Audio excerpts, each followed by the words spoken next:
Welcome back to the grind. I wanted to do a quick video to review the Fortification planner.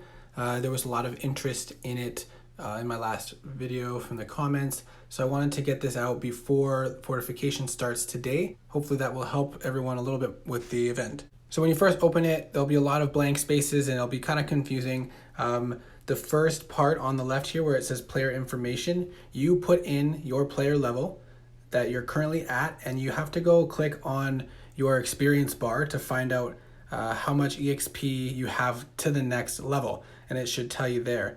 And then there's also a place to put your current event points, and if you're doing this beforehand, then it would be 0. Here, the clock's at the start. You don't have to enter that, but if you want to calculate it, you come over to the side here, the right side where you have the speed ups, and you enter all the speed ups you have in each of the different values, and it'll automatically put in here how many speed ups you have, how many days of speed ups.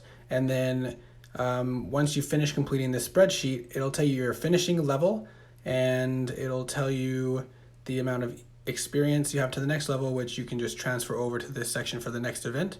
It'll tell you how many points in this event you will get and how many days you'll have left.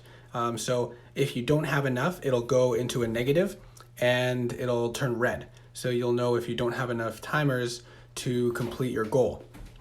You can also insert research. So if you've done the research for all these different tiers to get the construction bonus and what percent your rider, if you have one, provides for the construction bonus.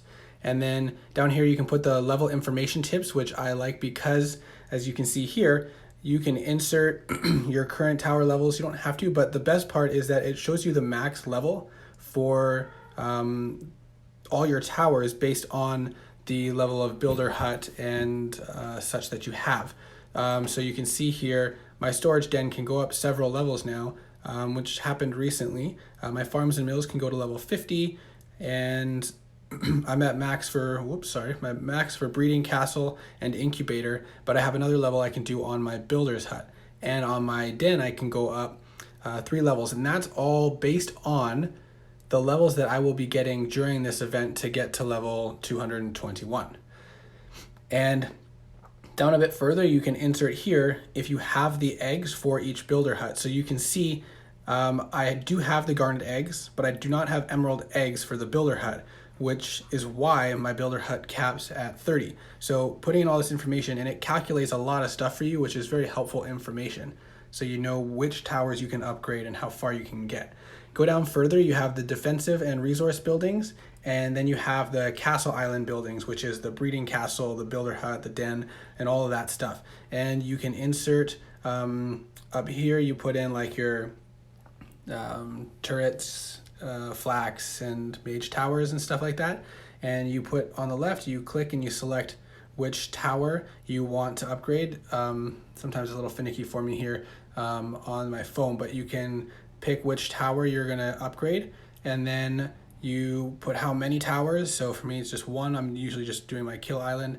What level you're starting at, what level you're finishing at. And then this one is, do you want to end the event building this and not count the timers for your event?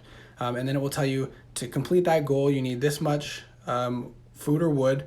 It'll take you this much days, give you that much experience and that much event points. You can see for the flak towers, it shows you how many embers you'll need, so you can go eventually calculate if you have enough embers for the event as well.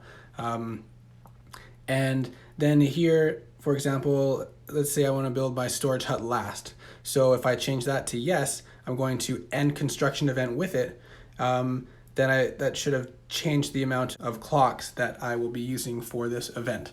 So it's very helpful to figure out whether you have enough resources, whether you have your other buildings or your builder hut that to be high enough level to get more buildings, and it will show you what your next max for your flak towers, for example, is. So mine, I can get them to 52 by that point, but I will only be getting them to 51. And if you're trying not to level too fast, so you can catch up on breeding, it's helpful because you can adjust things. For example, not do as many levels on your kill island and focus more on your farms and mills for a while to get those to max first, and do everything you can to decrease the amount of experience you get, and it'll show you what level you'll end up at.